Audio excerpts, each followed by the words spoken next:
Estamos de volta e olha, tudo pronto porque chegou a hora de falar sério aqui no Tarde Show.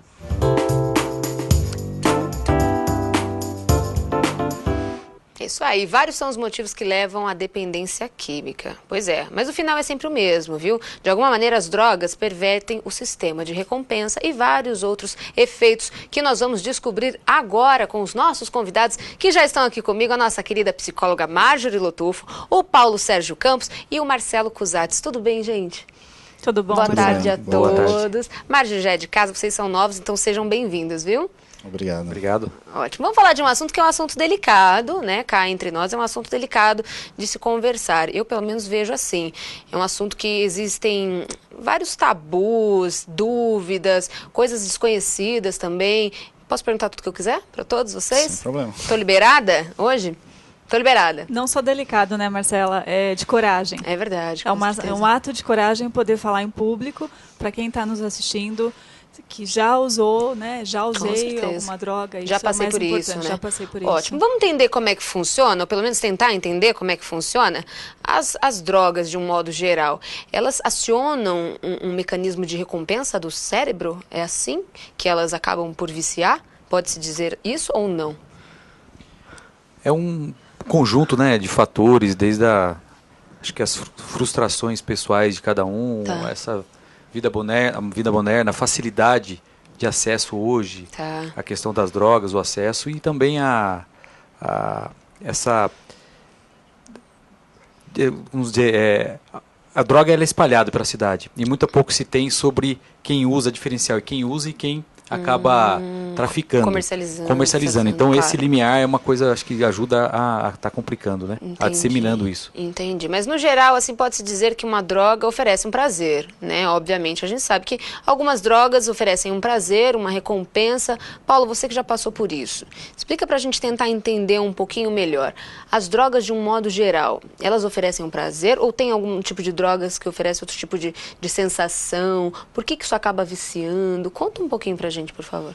Sim, na verdade, a droga ela tem dois fundamentos. Ela não só te proporciona o prazer, mas ela te dá a segurança que te falta. Muitas vezes você tem uma insegurança sobre determinadas áreas na sua vida e você coloca ali as expectativas dentro da droga. Tanto a maconha, como o crack, a cocaína, todos eles acabam proporcionando a mesma condição, assim, no aspecto... Viciante. Viciante, correto. Perfeito, perfeito. Porque dizem que o LSD, por exemplo, não vicia, que a maconha não vicia. Enfim, tem vários tabus, é isso que eu digo, tem várias questões em torno aí das drogas. Marjorie, falando ainda sobre prazer, quando você está utilizando uma droga, você sente um prazer e tal, de acordo com o uso que você está tendo, com a dosagem, enfim. Isso. Os outros prazeres da vida, eles se tornam desnecessários? Se tornam sem valor? Desvalorizados? No efeito da droga, o emocional está muito envolvido, né? Essa parte psicológica, essa percepção de mundo, ela está muito sensível. Tá. Então eu preciso buscar na droga, que é química, né, algo para me fortalecer. Tá, Então, entendi. a vida lá fora, a alegria de ver um filho, a alegria de encontrar com uma mãe quando chega em casa, ela já está em segundo plano. Desvalorizado. Desvalorizado. Perfeito. A utilização da droga pode começar através de influências? Você que já passou por isso, Paulo, pode começar? É o que nós estávamos conversando aqui. Existe sim uma ligação, mas a escolha ela parte antes. Você tem o contato com a droga por consequência da amizade, sim, do ambiente que você frequenta. Tá. Mas essa ligação, como muitas pessoas dizem, e vem de muito tempo isso, né? Porque até assusta um pouco, né? Os pais assustam-se bastante, né? Em relação a influências, a amigos, companhias. Sim. Será que isso vai dar certo? Será que meu filho não vai acabar entrando numa onda aí que não é Pode muito ser legal? a porta. Tá. Pode ser a porta, sim. Mas você abre se você quiser.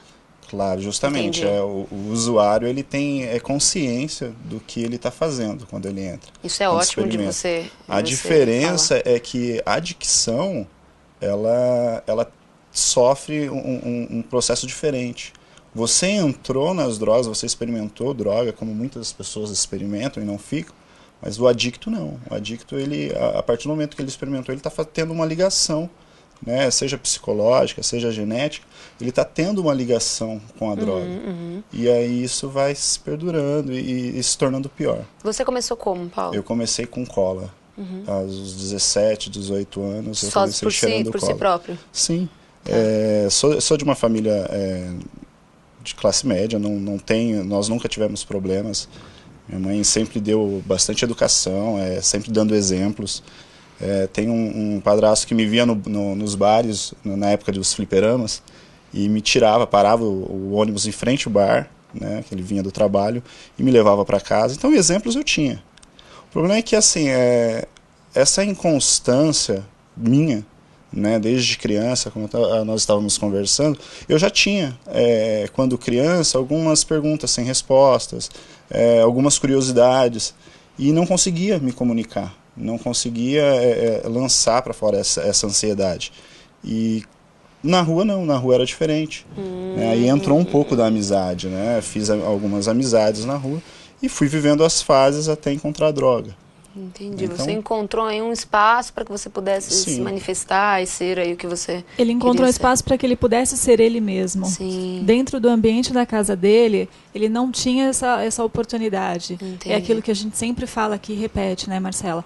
Comunicação dentro de casa é muito fundamental. importante. É fundamental você se comunicar com o seu filho, entender o que passa sem julgamentos, entender o que passa na cabeça dele, para poder ter essa abertura, né? Com certeza. E a partir disso acolher ele e realmente entrar no mundo. Entendi. Entrar nesse mundo. Com certeza. Senão lá fora as portas estão abertas para qualquer situação. Para tudo na vida, né? Não só para droga. Marcelo, né? como que a prefeitura aí dá um aparato para esses dependentes? Quais são os projetos que nós temos aqui? A prefeitura, esse é um problema que não é um poder somente ou público, ou municipal, ou estadual, ou federal consegue resolver. Isso que nós estamos conversando é exemplo disso, não é a porta de entrada, o despertar, o start que nós estamos conversando, que é o próprio dependente. Ele fala, eu preciso sair e buscar as ferramentas para ele sair. Isso é o que o poder público precisa providenciar. Claro. O que a prefeitura vem buscando fazer? Todos os mecanismos, os equipamentos, eles têm níveis de responsabilidades. Então o município montou um ambulatório de saúde mental, e dentro da saúde mental como um todo, tem a dependência química como uma das doenças a serem tratadas na saúde mental. No nosso ambulatório de cerca de 800 consultas por mês, 300 a 350 são de dependentes químicos, num estágio em que se ele consegue numa consulta receber um medicamento e fica mais ou menos controlado em casa. Tá. Mas nós temos vários outros exemplos de pacientes que precisou de uma internação ou de passar o dia num equipamento. Claro. Então o que há de projeto? A ampliação desse ambulatório de saúde mental. A Prefeitura de Mogi já está abrindo agora para construir um CAPS, que é um centro de atenção psicossocial de álcool e drogas, exclusivo para tratar os pacientes com álcool e drogas. E o governo do estado vai inaugurar junto conosco, no mesmo período, uma clínica de internação para os casos mais agudos, onde precisa de uma desintoxicação, por exemplo. O que vem sendo discutido, e foi o que nós conseguimos nessa semana, de novidades, é a inauguração imediata em setembro de 20 leitos para mulheres. Só que o problema não é só esse, é essa reinserção social, é resgatar dentro da pessoa, como que ele vai voltar, porque as famílias às vezes querem internar, porque o problema é tão grande dentro de casa, que acredito que a internação prolongada é o problema dele não voltar, dele não trabalhar, mas não é isso. A internação é um problema de saúde. Claro. Depois existe o cartão Recomeço, tão divulgado, que é um apoio para a pessoa voltar a se inserir na sociedade, voltar a trabalhar, buscar os seus valores. Com certeza, é importantíssimo problema isso. Multissetorial, né? Com certeza. E essa equipe, só fazer uma Fica pergunta, à vontade, né? Marge. Ela é feita por quem? É psiquiatra, psicólogos, assistente social? Quem está dentro dessa equipe? Então, o ambulatório de saúde mental é formado por assistente social, médicos, psiquiatras e psicólogos, né? E dependendo do tratamento, as consultas continuam com psicólogos ou com psiquiatra, principalmente para manutenção medicamentosa. O CAPS, álcool e drogas, psiquiatras, mas o dia com pessoas para se fazer essa reinserção social. Ele passa o dia, está naquele, ou não vai nem para internação e nem pode ir para casa, volta para casa no final do dia, com vários profissionais. E a clínica de internação, obviamente, muito médico dependente, médico 24 horas acompanhando esse procedimento de desintoxicação. Ótimo. Como que foi esse seu procedimento de desintoxicação, Paulo? Você passou por algum tipo de tratamento, reabilitação, ou foi algo com você mesmo? Você procurou algum tipo de ajuda? Sim, eu fiquei 28 dias no Desafio Jovem, Suzano. Tá. Nesses 28 dias eu acredito que eu fiz por mim. Eu fui me integrar, socializar com os internos ali. E fui ouvindo histórias, conhecendo pessoas. Até que, por algumas situações que eu não achava certo dentro da clínica, eu decidi sair. Tá. E foi aí que começou, né, a minha luta sozinho. Tá, entendi. Eu tive um ano complicado, o primeiro ano foi complicado. Que tem aquela parte da fase da abstinência, né? Sim, então, eu na primeira semana, quando saí, eu já tive 2 recaídas. Na primeira semana foi automático, 2 dias em casa eu estava bem, com medo de sair de casa, saí, tive realmente a recaída. E no outro dia, a mesma coisa, tive a segunda recaída e em seguida continuei o processo, né, que até eu ouvia muito, né, o Só por Hoje. Né, então eu comecei dia após dia e fui perpetuando e agora em novembro fazem 6 anos. Que ótimo, graças a Deus. O que é esse Só por Hoje, Paulo? Então, o NA... Eles adotaram, por conta dos alcoólicos anônimos, né, o NA, Narcóticos Anônimos, adotaram também essa frase, que são os 12 passos. Eu não fiquei muito tempo, né, eu fui em algumas reuniões quando eu ainda estava usando drogas, mas adotei isso por conta dessa filosofia, de você lutar um dia por vez. Claro, com né, certeza. de você não ficar... com ansiedade, como vai ser amanhã, e lutar hoje, né? Lutar hoje contra o vício. Ótimo. A gente está falando aí de ajuda, mas acho que é importante também que o dependente ou viciado se perceba viciado e se perceba dependente e se perceba também que precisa de ajuda, não é verdade? Porque tem muitas pessoas que falam, mas eu consigo parar, mas não é um vício, não é algo que esteja me afetando, e não é bem assim. Às vezes a pessoa não se reconhece, é interessante, aliás, é importante que a pessoa perceba que ela precisa de uma ajuda profissional, né, Marjorie? Com certeza, Marcela. E até o exemplo do Paulo aqui, né, o que ele acabou de dizer, o agora, né, mais um dia, essa frase que ele acabou usando, aí a gente chama isso na psicologia como uma âncora, né, traz ele para a consciência, para o hoje. Então, hoje eu consegui. Tá, né? claro, e ali com certeza. é uma forma de superar o dia a dia, e a cada dia é um passo, e vai se transformando em uma semana, um mês, um ano, Claro. e anos. Né? E uma coisa também que eu queria ressaltar o que ele disse, a recaída. Isso é um pouco complicado. Na hora que a pessoa tem uma recaída, se ela não conseguir trabalhar isso dentro da cabeça dela... Ela se deixa levar, né?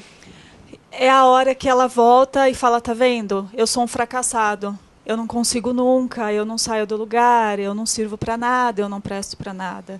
Então, a recaída é muito mais delicada do que o processo em si, enquanto ele está nas drogas. Tá. Né? Porque aquilo reforça o não conseguir. Claro, com Eu não certeza. consigo. E você Olha vai eu ficando aqui. cada vez mais dependente. E aí eu volto de novo e esse ciclo não tem fim, né? Ótimo. O dependente químico, ou a dependência química, Marjorie, é uma doença? Pois é, né? A gente tem lá, Difícil de se classificar, tem né? nos DSM da vida, tem lá algum monte de coisa, mas puxa vida, não dá pra gente, acho que, né, Taxar, assim. taxar e colocar um carimbo lá e falar assim, ó, você tem algum transtorno aí. Sim. Foi algo causado por outros tipos de Com influências certeza, e né? tal. A Perfeito. saúde é assim, ela vai de encontro a isso, a gente respeita isso. Nós, psicólogos, também trabalhamos com base, né, nos transtornos e um monte de coisa a mais que a gente carrega. Só que a gente tem muita coisa por trás, né? Você Com não certeza, pode ir muita lá coisa. Como que a sociedade enxerga isso, Marcelo? O dependente químico. Como que você acha? Ainda hoje existe essa diferença aí de dependência química ser tratada como uma doença, ou você acha que as pessoas estão um pouco mais administrando um pouco mais do que é ser um dependente? Com acho que essa disseminação, principalmente do crack, que, né, virou uma droga barata. O prazer do crack ele é mais imediato, até pela via de acesso da droga, né? Ela é pulmonar, aquela fumaça que vem já entra na corrente sanguínea, então aquela sensação é muito rápida de prazer. Certeza. Então isso eu acho que mudou, primeiro pelo número de usuários em todas as classes, né? A droga ela vem complementar. Tem pessoas que acabam tendo, cada um trata da sua frustração de uma maneira. Uns comem bastante, acabam, né, tem problema com obesidade, outros acabam conhecendo as drogas, outros as bebidas, e isso faz parte. Claro. Eu acho que hoje, pelo número de usuários, as pessoas entendem como um problema diferente. Aqui em Mogi das Cruzes, por exemplo, a gente sempre está tratando a questão com um nível de segurança, que é tentar inibir a droga chegar, porque a gente não podemos esquecer que aí tem traficantes por trás, que a droga está chegando. Né? Muito bem. A educação, então tem um projeto agora começando nas escolas, explicar o que a droga pode fazer, que ela é de fácil acesso e é prazeroso usar, mas que esse prazer pode levar a problemas seríssimos, e aí fornecer a dependência, que é onde... fornecer os tratamentos, que aí é essa multidisciplinaridade que precisa ser feito para resgatar. Tá. Em algum momento ele pode ser tratado como uma doença, porque se descobre talvez outros transtornos, né, por trás. Claro. Vários moradores de rua, por exemplo, são dependentes químicos. Então tem uma história de algumas outras patologias por trás. Né, Outros não, realmente são problemas que vêm de casa, que vêm de frustrações, que vêm que para resgatar essas pessoas, o maior segredo talvez seja conseguir retirar de cada um esse 50% de vontade. Sim. E fornecer... Não deixar que chegue, né? Não deixar que a droga chegue, tenha contato, não experimente, não tem porquê, não é verdade? Isso é um pouquinho difícil, né, Marcelo? É mais complicado. Né? Porque vem de educação, vem de cultura também, eu acredito. Eu tenho bastante amigos que ainda continuam. Né? E sempre que me encontram, a primeira coisa é me abraçar, sorrir, falar que bom que você está bem. Mas chega um momento que até o ex-usuário se enche disso. Sim. Fala, poxa, eu estou bem, mas você pode, também não sou diferente, eu não sou melhor, eu não sou herói, eu não sou nada além daquilo que você está vendo. Então, assim, a droga ela entra como um preenchimento. Né? Existe uma falta, né, que não consegue se observar, que vem de dentro de casa, vem seja dentro da escola, uma aceitação no meio social, né, mas ela vem como um preenchimento. E ela vai tomando proporção que não vai pegando só a família, pega também as pessoas ao redor. Né, porque assim, o usuário sofre muito. Não adianta, como eu vejo muito, eu já fiquei também, vendo um usuário cometendo alguma situação desagradável, fiquei bravo já também. A gente fica instintivo, não adianta. E a família sofre demais. Claro. Né? Eu ia perguntar isso agora, quais foram os efeitos que as drogas trouxeram para sua vida? Em relação à família, então, que é o que você está falando, né? Sim, assim, eu tenho uma base familiar muito boa. Né? Nós somos em 6 irmãos, e um sempre está apoiando o outro. Porém, eu fui perdendo isso. Né? Teve momentos em que, justamente, as pessoas se afastam. E quando você percebe isso, você se afastou um pouco mais também. Né? O usuário ele acaba não tendo mais comunicação dentro de casa, ele não consegue mais se expressar, ele começa a criar umas rotas de fuga. Porque muitas vezes eu estava bem, mas eu criava uma rota de fuga, né? Tentava causar alguma situação para que eu pudesse voltar para aquele meu meio com as drogas. Então, assim, graças a Deus... Vai se tornando uma bola de neve, sim, né? Uma coisa justamente, que vai puxando a outra. Só que a situação que eu sempre tento colocar para os meus amigos é que sim, uma bola de neve. Só que é você que controla, né, a caminhada dela. Você que controla. Claro. Se você quiser, você consegue parar com as drogas. Né? Mas é até para chegar a esse ponto, é preciso realmente um tratamento, é preciso você ouvir um pouco mais, você falar sobre, nós estávamos até conversando sobre isso. Eu vi muitos amigos que se internavam, ficavam 6 meses, 1 ano, voltavam, passavam 1 mês, 2, voltavam para as drogas. Porque escondiam isso, né? É como se eles não tivessem passado pelas drogas. É como se aquilo não tivesse acontecido com eles, aconteceu com outro. Não reconhece que aquilo está acontecendo, né? Justamente eu decidi o contrário. Quando eu saí da clínica, eu decidi fazer diferente. Falava em todos os lugares que eu chegava. Aqui, a prova viva de você estar aqui abertamente falando sobre esse assunto, que é um assunto delicado, sim, com certeza. Eu assim, por mais engraçado que pareça, eu me orgulho de ter vivido isso, porque eu consigo entender algumas pessoas Eu sempre digo que se para 100 pessoas eu contar a minha história, pensar ao menos em sair, já é muito bom. Já está dado o recado, né? Ótimo. Marge, as pessoas que estão de fora, e dificilmente elas entendem a realidade de um dependente químico. Algumas entendem, mas dificilmente entendem. Realmente só entende quem está passando por isso. O dependente químico, ele consegue averiguar a realidade dos fatos? Ele tem essa consciência do que está acontecendo por volta dele? Ou não? É uma coisa quase que como se ele não tivesse consciência do que ele está fazendo, do que está acontecendo? Como que acontece isso? Isso na hora que ele está... no efeito? Isso. Na hora que ele está no efeito, não, né? Não tem como... Mas no modo geral, no dia a dia? modo geral, a percepção ela é um pouco distorcida, sim. Tá. Né? Mas a percepção ela vai vir de encontro com N coisas que tem por trás disso, né? Com certeza. Mas essa percepção, ela é distorcida no sentido assim, poxa, será que minha mãe não me ama mais? Meus irmãos não ligam mais para mim? Alguma coisa se a pessoa quer ajudar, às vezes, ao invés de achar legal, acaba achando ela que, acha que está querendo prejudicar, né? Tem essa percepção realmente. Ótimo. Claro que no efeito da droga, isso se agrava muito mais. E aí só afirma que ela... tá usando droga porque ninguém me ama mais, então eu vou ficar por aqui. Aqui está muito melhor. Fala-se muito a respeito da maconha. Quero falar sobre isso, a gente está com o tempo aí curtinho, mas vamos falar rapidamente sobre a maconha, que é uma polêmica em volta da maconha, porque não vicia, porque usa esporadicamente, ou porque tem que ser liberado, não tem que ser liberado. Paulo, você que já passou por isso, Marcelo e Marjorie. A maconha em si é uma porta de entrada para as outras drogas? Ou não? Você consegue usar ela de uma maneira esporádica, sem se comprometer com coisas mais avançadas? Olha, eu acredito que droga é droga. Né? Independente do crack, cocaína ou maconha, são drogas. Aquilo que tira você ali da realidade não te faz bem. Falou tudo. Então, droga, a maconha, eu acredito que para alguns pode ser controlado, mas para outros vai ser só uma porta. Tá. É o início. Perfeito. É o início. Sua opinião, Marcelo, sobre isso? Concordo com o Paulo.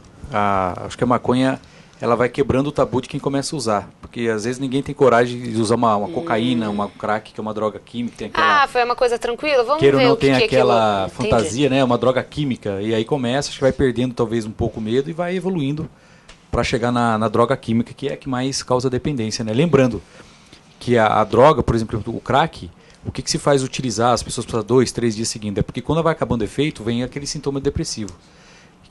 E aquele sintoma de querer mais. Ele não quer sentir isso, é uma coisa... E busca, né, o uso constante, repor o efeito eufórico, né? Ótimo. Marjorie, para terminar agora, para encerrar, como que você orienta os pais na hora que estão lá, de repente uma mãe encontra na mochila do filho maconha, encontra na mochila do filho algum outro tipo de entorpecente e tal, como que você orienta os pais numa hora como essa? Mais do que dito, novamente, né, Paulo? Até o Paulo também já citou assim, a comunicação. Óbvio, primeiro lugar. Segundo lugar... Os pais tentam entrar, espera que o filho tenha iniciativa? Não, está na hora de falar, está na hora de chegar e conversar sim. Às claras, cara a cara. Às claras, sentar e conversar, sem julgar, lembra que eu disse aqui no início? Sem julgamento, entender o que está passando nesse mundo. No mundo, quando eu digo mundo, é o que está dentro da cabeça dessa criança, desse jovem, desse adolescente. Aí sim, olha, vamos buscar ajuda, mostrar para ele que a família está do lado, não está ali descartando, olha, você nunca prestou para nada, né? Tá vendo? Agora tá usando droga? Não é por aí. Né? Isso só vai reforçar que ele está no caminho certo, que é as drogas. Ótimo. Então é o momento de a gente trazer se unir cada vez mais. Se unir cada vez mais. Com certeza. Porque é filho, né? Nasceu, saiu ali da sua barriga. Então acho que o que falta é um pouquinho mais de amor. Isso é importante dentro das famílias.